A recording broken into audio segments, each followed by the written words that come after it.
Hi, my name is Ernestine. Let me say my whole name for a change. Ernestine Gwendolyn Standberry. My son always said Ernestine Gwendolyn Brooks Standberry.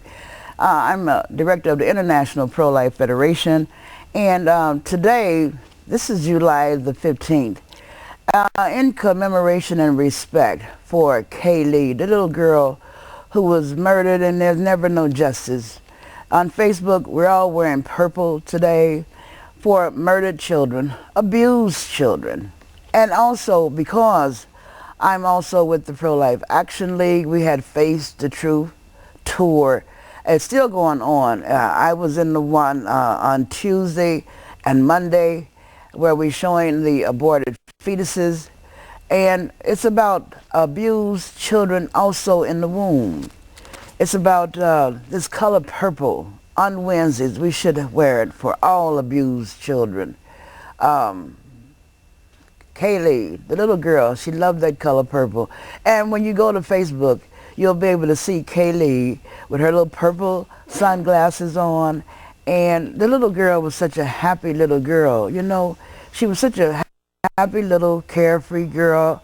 And it reminds me of all our children, happy and carefree. My son was also happy and carefree little boy. You know, and me calling the Whitehouse Hotline against abortion, that Illinois case number 95JA2237, even though the judge ruled in my favor, because I was going against the government, they put my son in DCFS abusive foster homes. And when I saw him, my son was all scarred up. He had rivers of tears in his eyes. Mommy, he said, Mommy, can you help me? And I couldn't help him. At the same time, you know, I was also a substitute teacher teaching at Hamilton and going back there to the court. They let him stay in DCFS 2.5 years. And he was badly abused. They let that case run on to June, the end of June, which ended up being July 1997. So I feel for all children who are living today in abusive foster care homes, and I think about the little girl that never got any justice. I have our guest on today. This is a great lady. I just want to give you a little bit about her bio. She, first of all, is the creator of Emmett Road, a little boy that never got any justice. And I just want to read off to you about EvAngel MamaDee Love, White Nubian. She's a children's and civil rights activist. She's a certified Montessori educator, minister.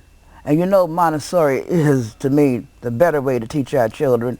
She's a graduate of Columbia College in journalism. And then on Kennedy King College, she did residential child care. She's also an international award-winning writer and poet. And she's founder president of the Global Committee Commemorating King Days, Y Nubian and does YHWH Nation of Obedience. And this is the spiritual ministry. She's the Emmett Road Scholars Foundation and proprietor of the Resistors of Justice Denied. She's also the creator of Emmett Elementary Academy. And she is the originator of The Violence is a Virus, how it starts in the heart, it grows in the head, and is acted out in the hand. It's a virus. Don't catch it, don't spread it. And also, insofar as that no bubble zone ordinance, where Daly did sign it, when you go to that video, you will see MamaDee with Darian Albert. So, without further ado, I would like to present MamaDee, EvAngel MamaDee. You can all, everybody say, you say MamaDee, everybody know you're talking about. How you doing? Thank you. You know, it was working with children that I first got the name MamaDee. Hakeem Adabuti's Institute of Positive Education, alias Don L. Lee, I went there to get some books published, and they found out that I was certified in Montessori education. And at that time, they had a 2-year-old son, and most of the board of directors had 3 and 4 and 2-year-olds. And so they asked me to apply for the vacancy that they had open. And all of the female teachers were called mamas. Mama Gloria, MamaDee, whoever your first name was, and all of the male teachers were called Babas. So you were Baba, George. Why did they say Baba? How did that come from? Well, because education is so important in the African tradition, you are looked upon as surrogate parents. So when the children are in your care, you're in the care of MamaDee or Mama Gloria or Baba John or Baba Anthony, whatever that first name's teacher. And that's how I got the name of MamaDee. And in 1999, I went to Israel and I found out about Yah, you know, as my name Yah as in hallelujah. It's Yah, new being. You know, the word, as a minister, the word teaches us to be a new creature. So Yah as in hallelujah, Yah, new being. Yah is the actual Hebrew sacred name for God. And whenever you say that word hallelujah, you are saying the Creator's name. Most people don't realize that. Yes. So it's Yah Nubian. All of his people were called by his name.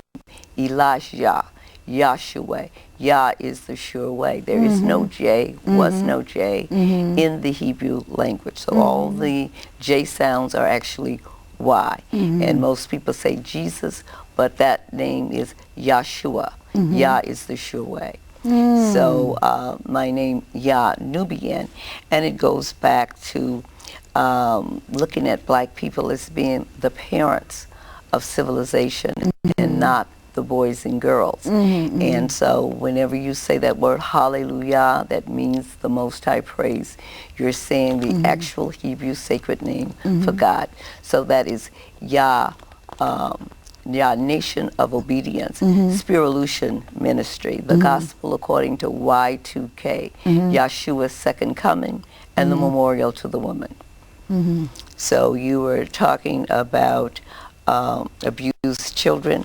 In 1968, when Dr. Martin Luther King Jr. was assassinated, I started wearing the color black every single April 4th. And in 1984, when my sister, Helen Richard, the first female CTA driver ever slain in the line of duty, became a victim of violence, killed by another woman passenger on the bus, I started the organization Global Committee Commemorating King Days and started commemorating the 3 key principles of the American Civil Rights Renaissance. So your sister was the first woman ever murdered on a CTA. Right, right. She was the first female CTA driver ever slain in the line of duty. So they wanted to rename the 69th, for the people here in Chicago, the 69th Street Ashland Station. They wanted to name it after her because she was among the first females ever hired to work for CTA. For many centuries, they didn't have any black male CTA drivers, and they didn't have any female CTA drivers. So she was within that first group, and she had worked at 2 separate barns, they call them, garages. And she was very well known because you could count the women on one hand. Really? And when she had worked in more than one station, they knew her very well. And so but they didn't name a street after her, did they? Right, right, because after I conceived the idea and wrote the ordinance and lobbied 3.5 years to get Emmett Till Road in order to teach children's history, teach about the children that changed America, 6-year-old Linda Brown, 14-year-old Emmett Till, the 4 little girls, age 11 to 14, that was bombed in the church, and also 11-year-old Michael Jackson singing an educational song called ABC 1, 2, 3. And he was among the children that changed America. So once I got that street changed, the females that had worked with my sister, they came to me and they said, well, you got a street named for Emmett Till. Why don't you get one named for your sister? Right. So she was gunned down on 74th in Ashland, and Helen Richard Drive runs from the beginning of her route, which was 74th and Damon, all the way to Hamilton Park, where the you make the turn that ends her route. So all of those, that area is Helen Richard Drive. I know those things really, you know, you have a energy battery that just keeps going regardless, you know. I mean, you know, if anything, I do know for a fact, I consider you my friend and a great lady, you know. And I said, one thing I do know is that you're going to be working on what you're called to do at all times. You know, and I admire you for that, and I admire you for having, you know, out here, because none of these so-called black leaders tried to even, I mean, nobody really helped you do that Emmett Till Road. Right, and the sad They turned you down, didn't they? Right, well, the sad part about that was Emmett Till's mother. You know, for 30 years, she was, the whole Emmett Till legacy was buried. And to think that she was a school teacher after he died, she went back to school. She became a teacher because she had such a yearning in her heart for children. When we were, after the 50th anniversary for Emmett Till, I really hadn't an idea to rename McCosh Elementary after Emmett Till. But something happened. I was on the bus and we were passing out flyers, hands across Emmett Till Road, to commemorate the 50th anniversary of his kidnap, lynch, and nightmare. So I was on the bus, just going a few blocks from Ontario to State Street, and there was these 2 little white girls sitting on the front seat, and I guess they were about maybe 9 and 11 years of age. And I started telling them about the children that changed America. I asked their mom if I could talk to them and everything, and also if I could give them a flyer. And I had this flyer with Emmett Till, the handsome young man before, and then the battered, unrecognizable lynching victim after. And hands across Emmett Till Road, if you have a heart, hold hands. So we were talking about the children that changed America, and we had this nice little discussion. And as I said, I had asked the mother's permission to talk to her daughters. And then as I stood up to get off the bus, she took the flyer away from the girls, and she said, this picture is too gross for my girls to look at. Are you kidding? But you know that happened yesterday? And you know what happened? Oh, I was seeing colors, and it was time for me to get off the bus because I was standing up. But I said to her, I said, you know what? That's why we have such a racism problem in America today. You're going to tell me that your girls are too good to this photograph, they can't even look at it, and some mother's child endured all that pain, all that torture, all that agony, and you don't have a mother's heart enough that you can just say it's too gross for your girls to look at. Oh, I got off that bus. I know it. That was a Friday afternoon. I was livid. Saturday, I was still livid. I said, you know, our children come through us, but we don't own them. And how dare she pollute the minds of those lovely little girls